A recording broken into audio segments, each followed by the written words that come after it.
Greetings, and welcome once again to Creepy Ghoul Vision. I am Creepy Ghoul, your host.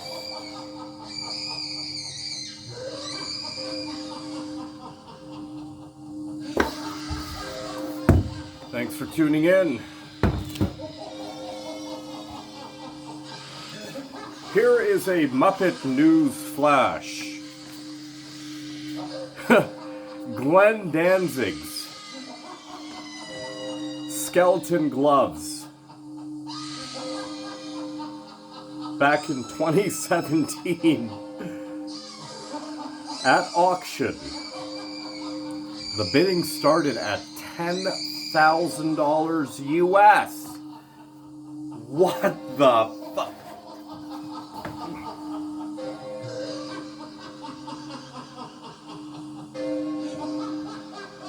Are you kidding me right now? I used to make these gloves back in the day, man. Can you believe that? I wonder what this shit ended at.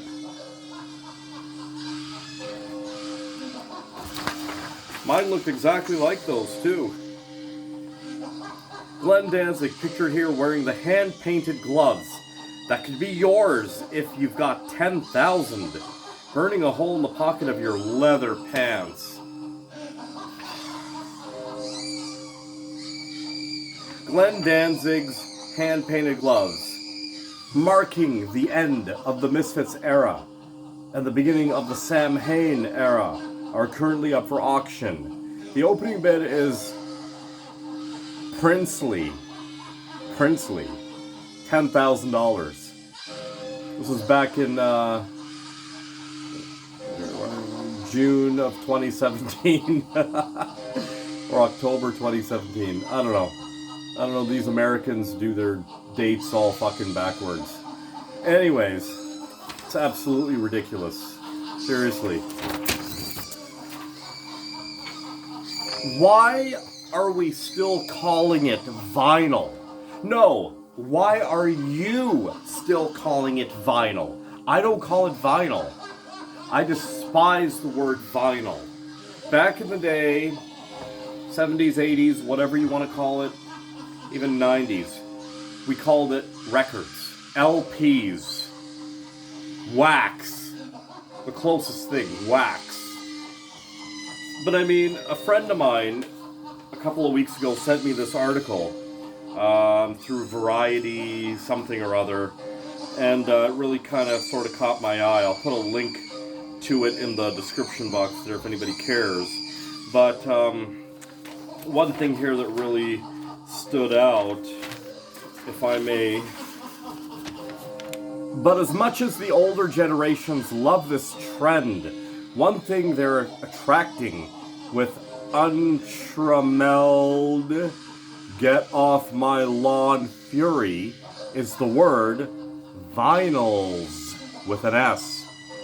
Not so much vinyl, but the vinyl with the word with the letter S, vinyls, which seems specific to Gen Z, even millennials. Heap desertion upon the ungrammatical term. While most record junkies' reaction to the mere utterance of the word is sputtering rage, others have a more measured perspective. I recognize that a lot of young people use that terminology and will go out of their way not to be snooty or judge people for any of that stuff. See, Mark Weinstein, founder of California's iconic Amoeba Music record stores, that's a pretty big record store, but I don't think veterans will ever be able to get used to saying vinyls ever. No, I haven't, and I won't, and I refuse, and you should too. There's no such word. Absolutely no such word as far as I'm concerned. Your house is made of bricks. What do you call it? Records are made of vinyl, yes. But they're called records. They're called LPs. God. Because the media told you to call it vinyl. The hipsters told you to call it vinyl. Well, they never told you to call it vinyl. The media told the hipsters to call it vinyl, and they started calling it vinyl. So the word stuck in the media through the hipsters. So it's vinyl. No, it's not. In my world, they're LPs, they're records, they're pieces of wax.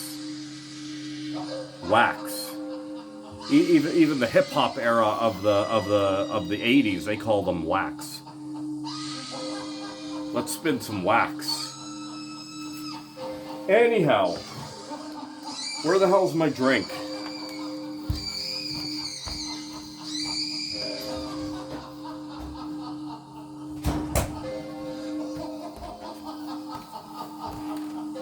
So check it out. Creepy Ghoul back from the dead once again for like the umpteenth time with a mishmash of stuff here for you guys. I got like records, I got tapes, I got CDs, I got books, I got DVDs, I got collectibles, I got cassettes. I said cassettes already. And I've got a very extremely special book I'd like to promo for you guys. But in the meantime, what the hell is up with this? Puns and Gozes beer. I remember back in the day when Appetite for Destruction came out. I've never had this, by the way. I'm gonna try it. Back in the day when Appetite for Destruction came out, man, that was my skate rock album. That was one of my skate rock albums. I listened to that cassette front and back. Like seriously, that was like, to me back then, it was like skate rock. Oh man, that's fucking weird.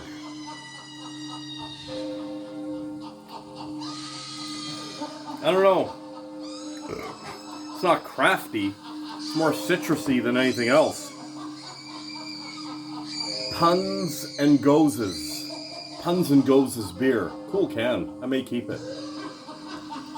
Anyhow, let's get to it right now. Let's cut the crap. What the hell is so funny? From the local record shop a few weeks back, got the first Angel Witch album.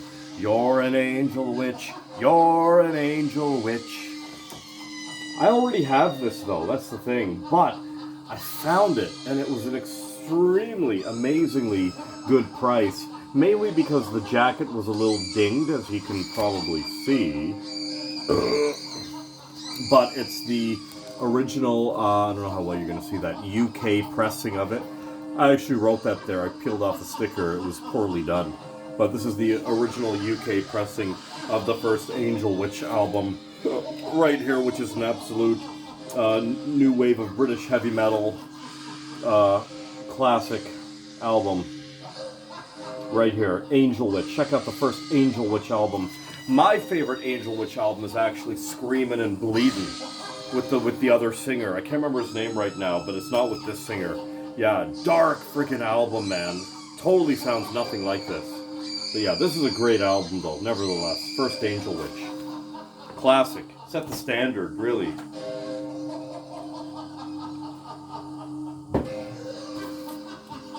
I'd like to give a shout out to Cops Records. If you're ever in the Toronto, Oshawa area, you seriously need to do yourself a favor and check out Cops Records, because Creepy Ghoul said so. If you're just starting a record collection, seriously, do yourself a favor and check out Cops Records. Greatest selection and affordability in the city. Toronto, a couple stores in Toronto, there's a store in Oshawa. Check it out. Do yourself that favor, will ya?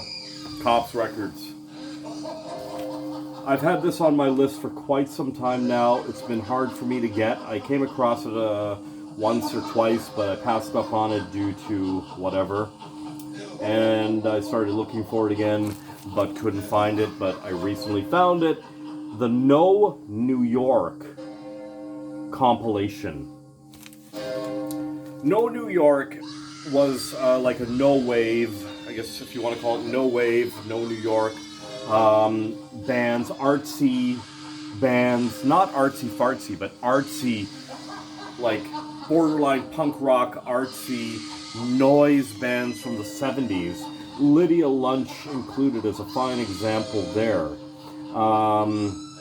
This showcases a lot of the bands straight out of the streets of the 70s, along the lines of Suicide, actually. And speaking of Suicide,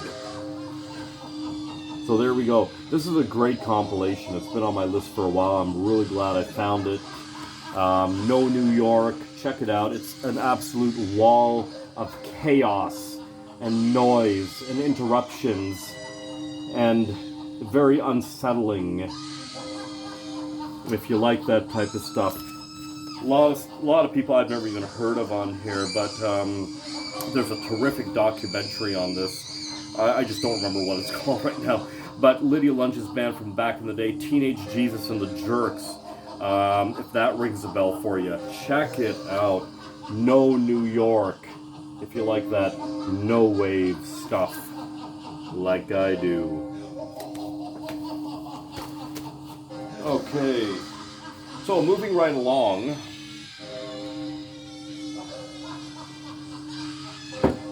Holy crap. Visited another record store, local record shop, a few weeks back. Scooped up some stuff. One being, not sure if I have this or not, but I'm pretty sure I don't have it on cassette. It's the Ministry, in case you didn't feel like showing up, cassette. It's a live show from back in the day, back in the late 80s, I believe, if I'm not mistaken. I want to give you the exact year, but I can't seem to locate it. I remember, late 80s. It's got to be like late 80s. But anyhow, great live show. I own the VHS to this as well. This has just been re-released on LP and CD with the complete live show. Because the complete show that you get on, I believe, VHS, and this right here, and on the original CD, with that cover of the dummy in the car, is not the full live show, apparently, and I didn't know that.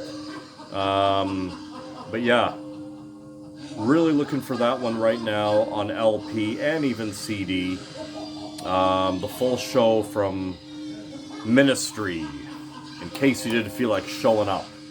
Jello Biafra makes an appearance in this as well, if I remember correctly, from the Dead Kennedys. There you go. Great freaking live release, I gotta tell you right now. Great. And this is my favorite era of Ministry anyway. I love Twitch is my favorite Ministry album. I love that era. And, Land of Rape and Honey, Psalm 69. Great albums. Great albums. Okay. I came across this, and I wasn't going to get it, but what made me get it was, I'll tell you in a second, there's the first Suicide album, Alan Vega and Martin Rev. Now, Alan Vega did some work for the Sisters of Mercy back in the day. There was some huge controversy with the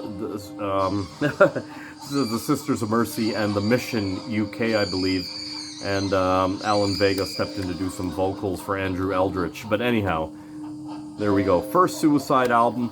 The bonus tracks on this is a double disc set, by the way. What really got me was, not only does it contain, obviously, the first Suicide album on CD, but CD2 contains the Live at CBGB's 1977 tracks, and also 23 minutes over Brussels, which is 22 minutes and 54 seconds. So that sold me on the album right there and then. I also have this one on LP. Great album. A wall of noise, unsettling, just aggravating, and just really good shit. suicide. Check it out.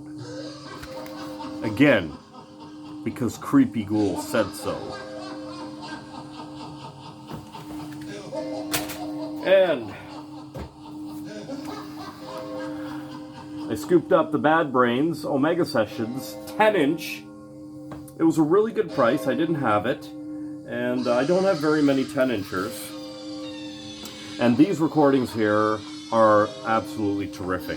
Eigensai, Stand Close to Me, I Love Ja, At the Movies, one of my favorite songs, and Attitude. My favorite tracks by Bad Brains of all time are At the Movies and FVK, Fearless Vampire Killers. Favorite album, I would have to say I love the first album, but Rock for Light just really did it for me right there. Rock for Light. These are the Omega Sessions, great recordings right here. Happy to have this one.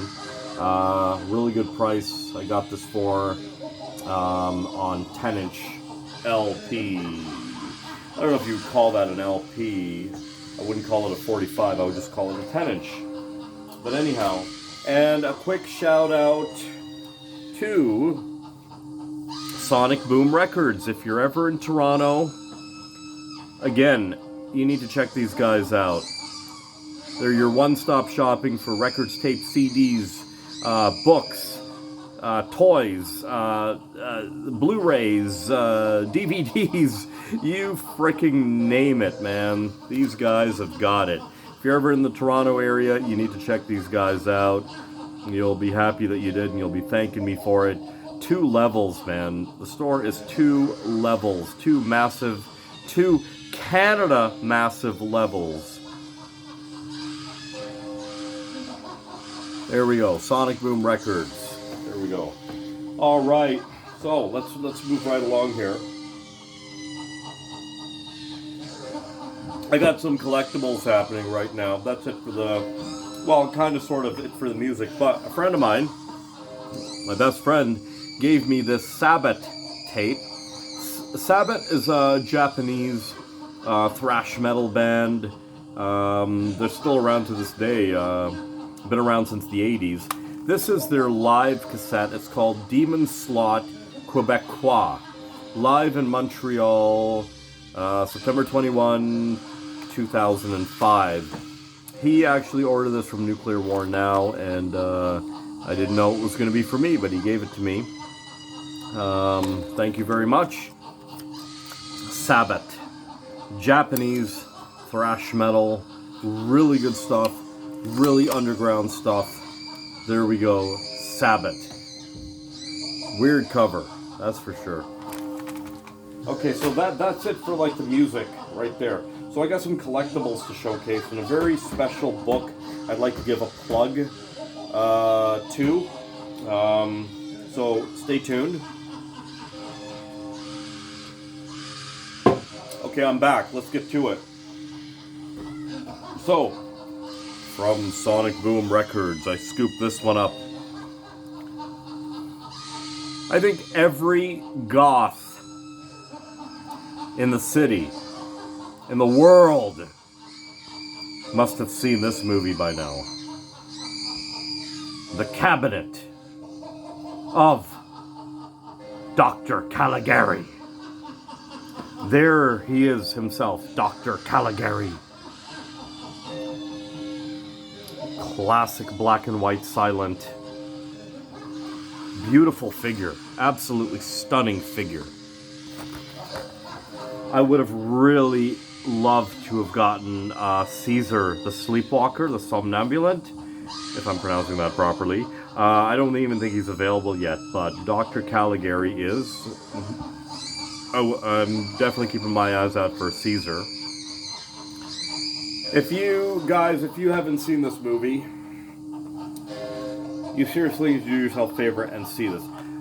My recommendation is that you watch the original Cabinet of Dr. Caligari, and the original black and white Carnival of Souls back to back. Trust me on this one. Don't ever freaking call yourself a goth rocker or a horror punk death rocker if you haven't seen this movie. Thank you very much. And again, courtesy of Sonic Boom Records. They sell Super 7s. Okay, so from Amazon, I literally stumbled across a couple of these books. Books are great. Books are great. I love books. I love the thought of books. I love the idea of books. When it comes down to reading, I don't really like that idea. But I'm slowly but surely getting back into the reading scene, you know? Check this out. I am a huge fan of VHS. Always have been, always will be. And I stumbled across this book, VHS Collecting. The Modern Relevance of Home Video. Yep, here it is, guys. Back to the rocking horse right here. There's the back of it right there. This is a very cheap book, actually, on Amazon. You can get it for less than 20 bucks or so. Put out independently. I skimmed through it, and it seems like something I'd really, really enjoy. And I'm definitely gonna crack this open very soon. It's got some photos in there as well. But if you're into VHS, especially the horror genre, which is the what kind of words am I looking for here? Which is the see, I gotta read more. You know, that's why I wear T-shirts with words on them, because I have a hard time communicating verbally. Do you understand what I'm saying? But anyhow, the horror genre is what's keeping VHS culture alive. There's no question about it, right? And the second book I stumbled across, and I got them at the same time, is called Awful Awesome. A Journey Through the Wild World of So Bad They're Good Movies. Plan 9 from Outer Space. Anyhow, there we go. Horror. And there's also an awful awesome sci-fi, an awful awesome action movie. Check it out. It's all on Amazon, man. It's got like some nice photos of VHS covers and posters in here, talking about each film type of thing. Really cool. A lot of stuff from the 70s and 80s, which is what I like. There we go, just to give you an idea. I'm definitely going to have a look at this for sure. There we go. Awful Awesome. The horror edition. Check it out. Amazon. This was quite cheap as well. Less than 20 bucks. I think, yeah, one was less than 20 bucks. The other was like about 15 bucks. Less than 15, I think. They were cheap books anyway. But yeah, welcome addition into my, my book collection for sure. As a collector of VHS and bad movies. Such as the Rock and Roll Wrestling Women versus the Aztec Mummy. Or The Incredibly Strange Creatures Who Stopped Living and Became Mixed Up Zombies.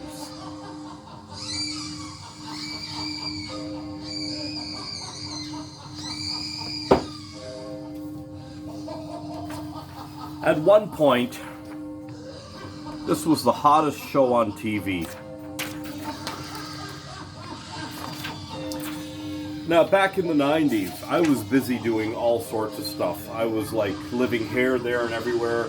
I was playing in this band, that band, this band, that band, that band. I was with this chick, that.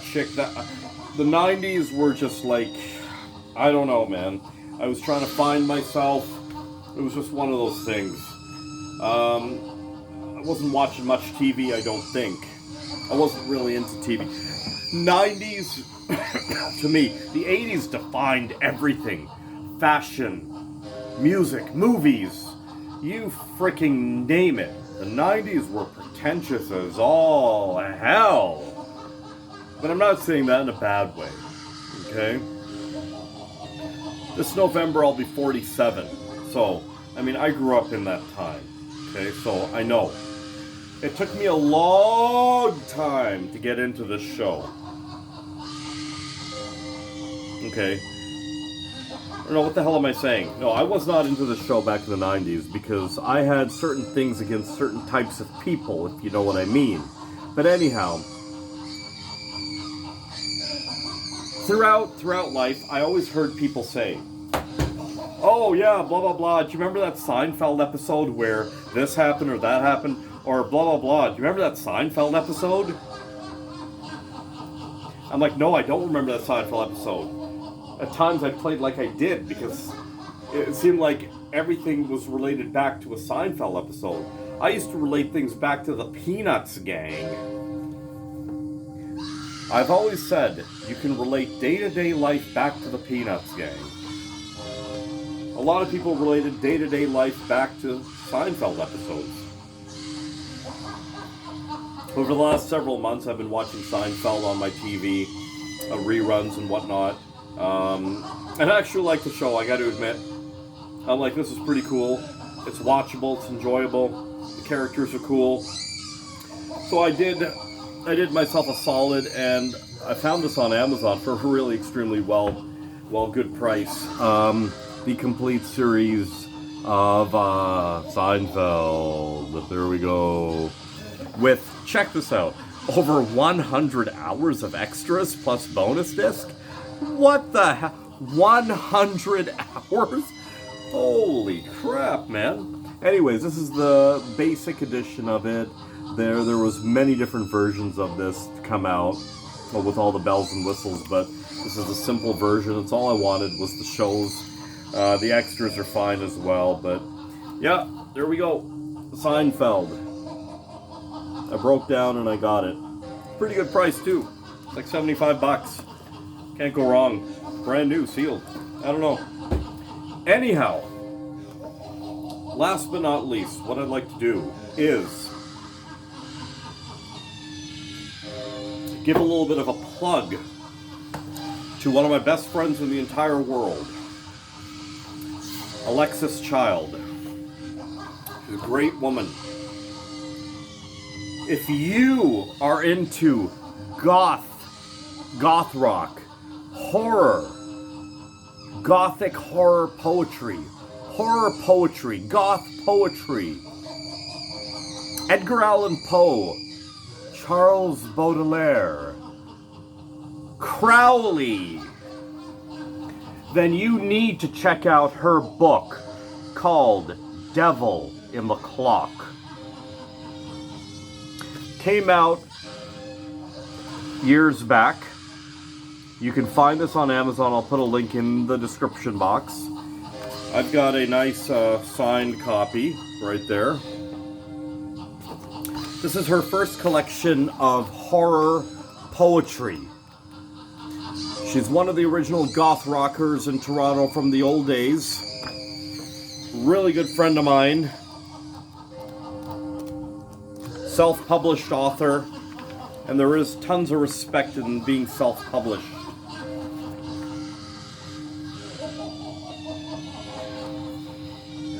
The sky of survival, shaped of shadows, a perplexing vision, strangely look, I gotta read more, but I'm doing a horrible job on promoting her book here, aren't I? No, I'm not. A world awaits beneath the stone where death is a welcome guest on familiar playing ground. Caretakers of carcass create their paradise of flesh. Spiders spin a web of collapse. Razor-sharp touches of the sun slice through flesh like a machete. Witness the ghost of dusty plains. Blah, blah, blah. I don't mean that blah, blah, blah in a bad way, but I'm just saying, I'm just giving you an idea here. But this is a really great book of horror poetry. Really good stuff. By gaslight's ghostly sheen, I tread these cobblestone streets. This quest could fuck. I'm horrible, aren't I? Anyways, you gotta check this out. I'm telling you, this is our first collection of gothic horror poetry, man. It's really, really good stuff.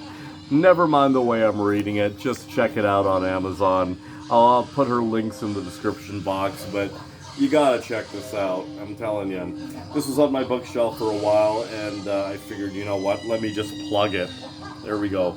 Alexis Child, Devil in the Clock. She's got her YouTube page as well. I'll put everything in the description box for you guys. Check it out, please. If you like the book, buy it on Amazon. She's a really great woman.